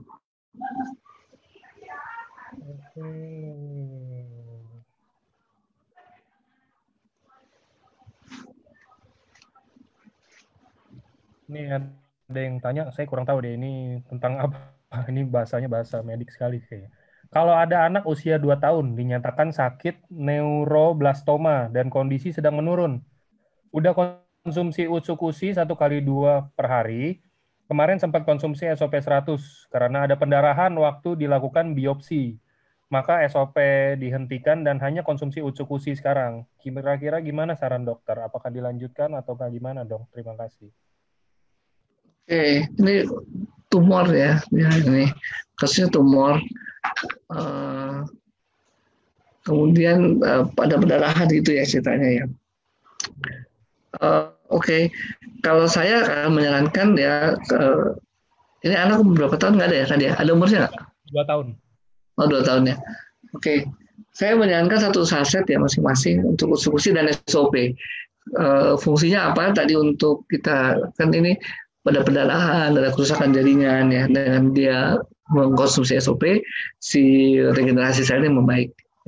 Itu yang kami harapkan, dan Utsukushi meningkatkan dari daya tahan tubuh, juga tadi ada regenerasi sel, ya, itu yang kemudian kita usung ya untuk diberikan kepada anak ini. Next. Nextnya tentang cancer. Apakah jika seseorang sudah pernah didiagnosa kanker payudara dan sudah menjalani operasi pengangkatan dan di kemo, apakah SOP dan Utsukushi aman untuk dikonsumsi, dok? Pasca berarti ya, pasca pengangkatan ini. Ya, aman diberikan. Ada yang khawatir dengan SOP itu kankernya jadi bangun lagi. Tapi saya sudah pernah membahas beberapa waktu yang lalu, kanker itu dikasih nggak dikasih SOP ada kok. Kalau sekarang saya terdiagnosis kanker, prosesnya itu udah lama. Ya, udah lama, bisa setahun, bisa 2 tahun, bisa 5 tahun, nggak ada yang tahu kapan mulainya. Sehingga kalau Anda bilang sekarang saya kanker terus saya minum SOP, gara-gara SOP kankernya kambuh lagi, sebenarnya nggak benar ya. Karena sudah 5 tahun sebelumnya tanpa SOP pun kanker itu sudah besar dan menyebar ya. Jadi sekali lagi nggak apa-apa dikasih, nggak masalah ya. Si SOP ini bisa membantu regenerasi jaringan setelah kemo ya. Dan antioksidan dari SOP maupun dari Utsukushi bisa saling membantu untuk memperbaiki juga jaringan mengatasi terhadap stres oksidatif yang dialami jaringan. Oke. Oke, nextnya ini pertanyaannya sedikit panjang, dok. Ini dia hampir bersambung tulisnya. Jadi adik saya CKD stage 5, tes lupus negatif, pernah bioresonans dan ada infeksi bakteri pada darah dan di seluruh tubuh. Selama ini sering muntah dan didiagnosa dokter hanya sakit mah biasa. Dan pada akhirnya diketahui bahwa adik saya GGK September 2020. Awal sebelum konsumsi SOP, kreatininnya di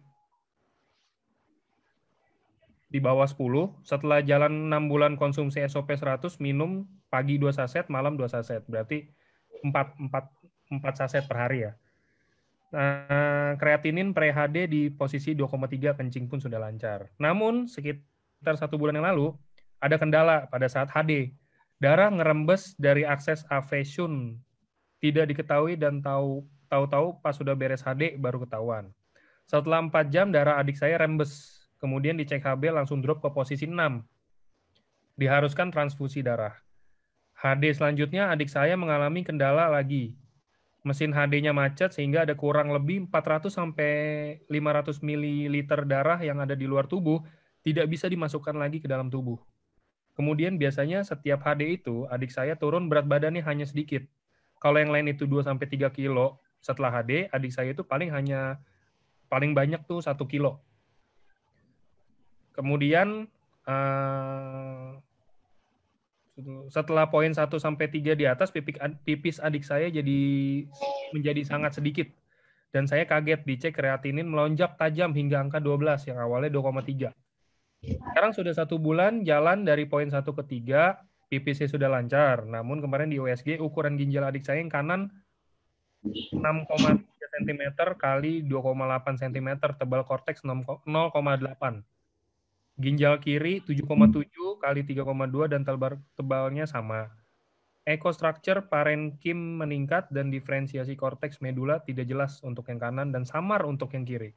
Apakah ini masih normal, dok? Mohon arahannya harus gimana? Karena saya sudah bersyukur kreatinin udah di 2,3 malah melonjak lagi jadi 12.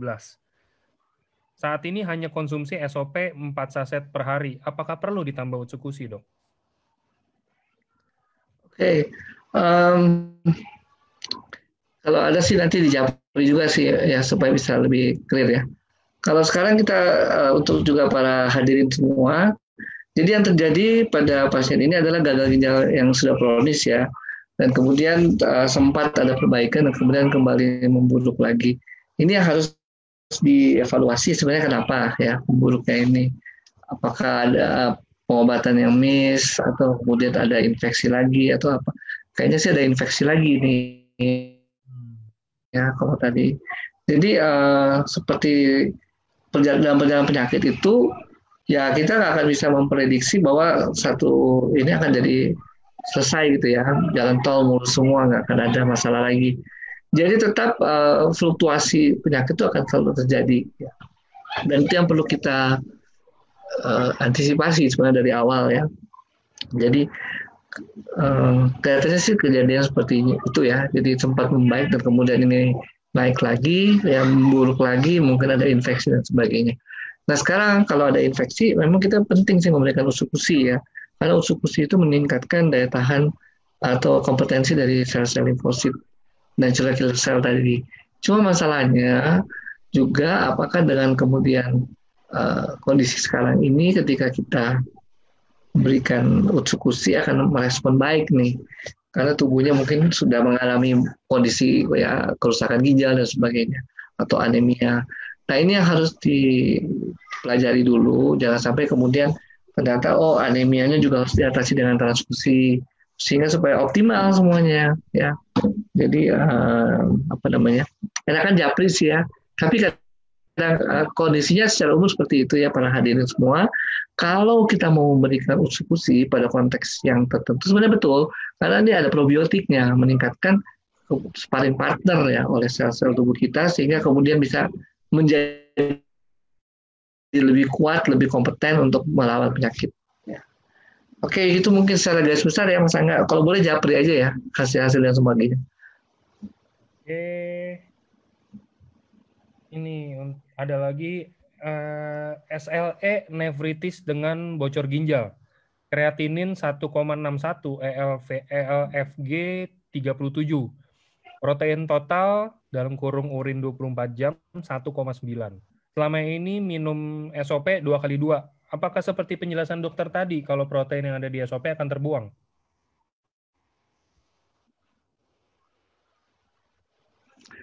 Ya, artinya gini, apa namanya?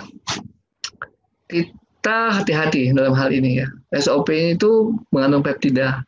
Tapi kalau apa namanya ada kebocoran urin ya mungkin akan punya kemungkinan terbuang juga ya karena ada kebocoran tadi ya albumin ada proteinnya lewat.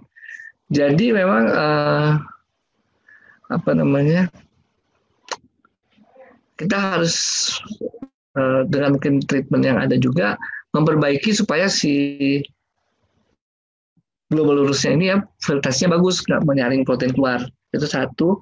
Kemudian yang lain adalah sebenarnya pemberian SOP penting dalam konteks ini karena memperbaiki regenerasi sel ya untuk sel-sel ginjal maupun juga untuk sel-sel eritrop yang membentuk sel-sel dalam merah tersebut karena ada eritropoietin ya hormon yang dari ginjal.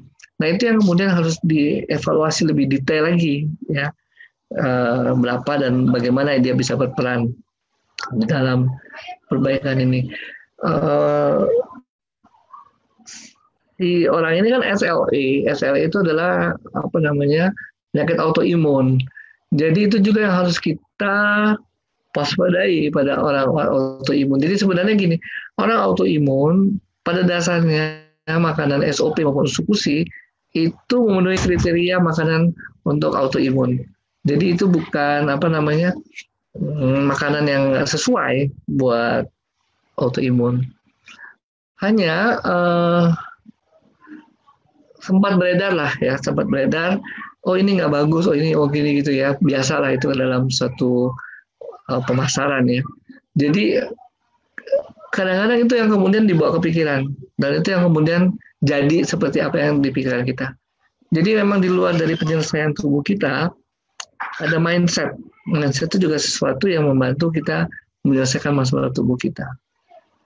Nah itu yang saya harapkan hati-hati saja. Artinya gini, kalau udah terlalu banyak masuk di dalam mindset kita, oh ya, usukusi meningkatkan masalah autoimun.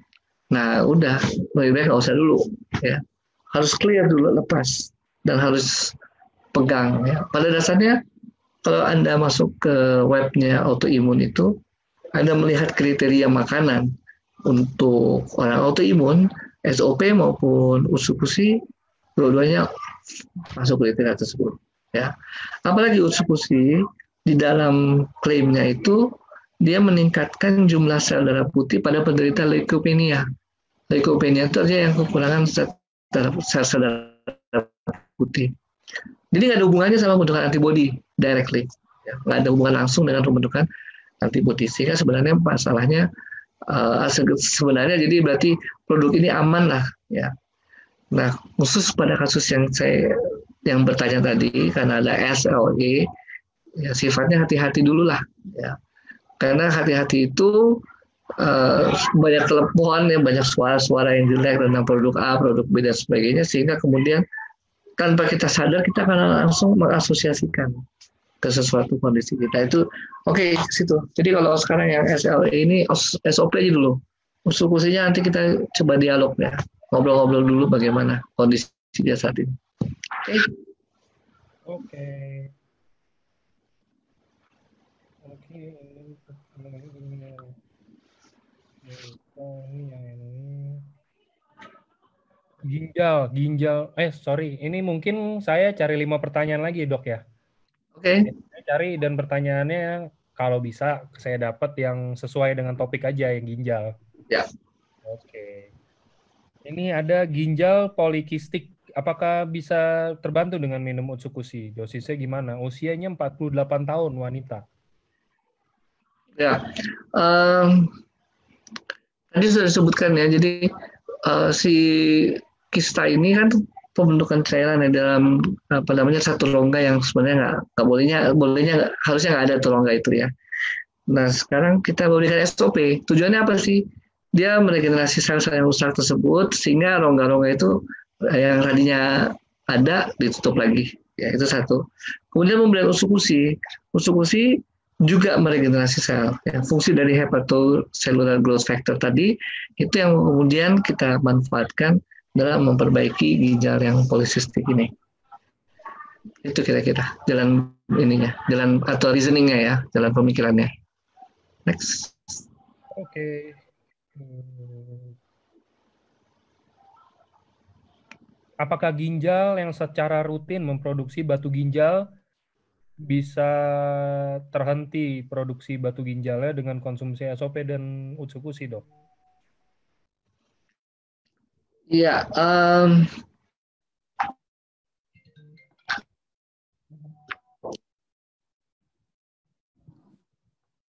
ceritanya kan beda-beda setiap jenis batu ginjal. Lalu yang tadi saya jelaskan, batu ginjal ini dalam konteks bahwa dia akan menyebabkan penyakit gagal ginjal kronis kalau nggak diatasi, ya. Nah, karena itu pemberian SOP ini kembali untuk memperbaiki kerusakan yang ditimbulkan oleh si batu tersebut, ya, dengan cara apa ya, meregenerasi sel sekali lagi. Jadi kita kembalikan lagi terus ke fungsi awalnya. Sedangkan sel sufusi selain regenerasi sel juga dia mempunyai fungsi untuk meningkatkan imunitas. Ya, itu yang kemudian kita harus kembalikan lagi kepada fungsinya, ya, sehingga katakan ya, penyakit batu ginjalnya cukup gede, harus diangkat, ya diangkat. Belum tentu semuanya akan selesai dengan tidak diangkat, ya, tidak dioperasi. Kira-kira seperti itu. Oke. Kondisi ginjal saya divonis dokter sisi baiknya tinggal 30%. Saat ini saya minum ketosteril 3x2. Apakah dengan konsumsi SOP dan Utsukushi bisa membantu ginjal saya biar lebih baik, Dok? Iya, si ketosteril juga asam amino nih kalau nggak salah isinya ya.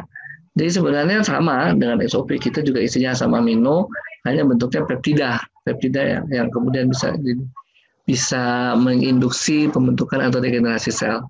Jadi kalau diberikan itu jawabannya bisa dan lebih akan meningkatkan perbaikan, ya. Karena fungsinya sama juga dengan si ketosteril tadi, atau lebih baik malah. Oke.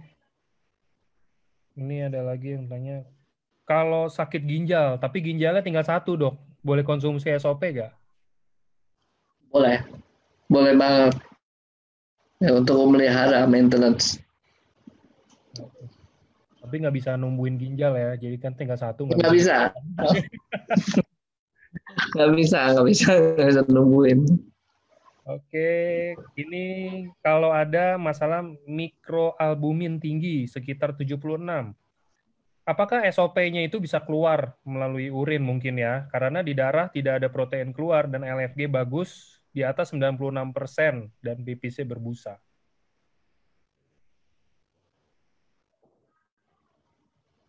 Ya, benar tadi, ini mikroalbumin ya protein juga. namanya albumin. Jadi kalau keluar memang terjadi kebocoran di penyaringan tadi, glomerulusnya tadi ada kebocoran di situ. Apakah SOP bisa keluar? Kemungkinan sih bisa, ya. Karena itu memang um, makanya pada saat pembelian SOP itu juga kita berhati-hati kalau kita kebanyakan kasih terus kemudian semuanya keluar juga sayang kan gitu. Kalau saya sih tetap sarankan mulai dari satu atau dua saset per hari ya. Harapannya tentu setelah diabsorpsi oleh tubuh kan kalau diminum atau dimakan ya apa namanya ditaruh di bawah lidah nanti masuknya ke hati dulu dia nggak langsung ke ginjal terus dia ke seluruh tubuh. Nah, harapannya di situ udah nyangkut ya di tubuh jaringan tubuh semua yang lain. Hanya sebagian kecil akan masuk ke ginjal untuk disaring. Ya. Nah, itu mungkin yang sebagian kecil itu ya mungkin bisa keluar, ya bisa dicegah karena bocornya lubangnya gede. Oke, okay. Oke, ini mungkin last ya dok ya. Oke. Oke, dok, suami saya CKD 5, perut, kaki, wajah bengkak semuanya. Minggu kemarin kreatin 19, konsumsi SOP udah 1 minggu, kreatin turun jadi 16. Ini kita mau lanjut, tapi waktu konsumsi diare sampai 10 kali. Tapi dengan diare itu wajah, perut yang bengkak tadi mengecil. Kira-kira gimana dok? Apakah harus tetap konsumsi atau mungkin Ya. di...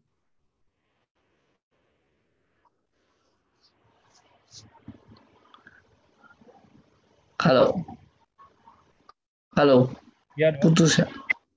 Oh, Tadi apa pertanyaannya? Apakah dikonsumsi atau dihentikan ya? ya. Oke, terus dong dengan dihentikan kan udah jelas ya fungsinya tadi meregenerasi sel. Terus kalau yang tadi diare, kan diare menggunakan cairan, makanya kemudian yang bengkak-bengkak tadi akan menurun. Ya, tapi tetap membengkak itu kenapa? Karena proteinnya keluar di ginjal, keluar di urin, yang di dalam darah berkurang, sehingga kemudian cairan keluar ke seluruh tubuh dan bengkak dari peredaran darah. Nah, CSOP punya kemungkinan untuk keluar ya. Kenapa? Karena protein aja lepas dari urinnya. Sehingga pembeliannya di eman-eman lah gitu. Ya. Kalau memang kita mau memberikan sebanyak 6 saset, ya mungkin 6 kali pemberian yang dijarak-jarakin aja sejam 2 jam begitu kira-kira. Kalau sekaligus kita kasih dalam bentuk bulk yang besar, takutnya nih ya bocor, kebuang, sayang kan. Mendingan dia sedikit-sedikitnya kita kasih tapi sering. Itu sih secara ininya aja ya, secara logikanya aja kira-kira. Ya. Oke. Oke sih dok, oke cukup